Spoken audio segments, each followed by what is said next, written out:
sẽ ta đón trên dặm đường làng quê ta.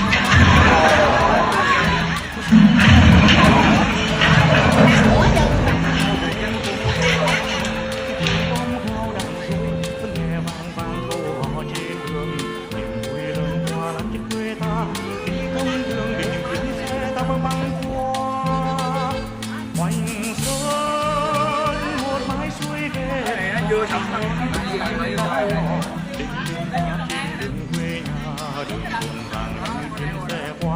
tình nghĩa quê sóng to như ánh trăng đêm vàng yên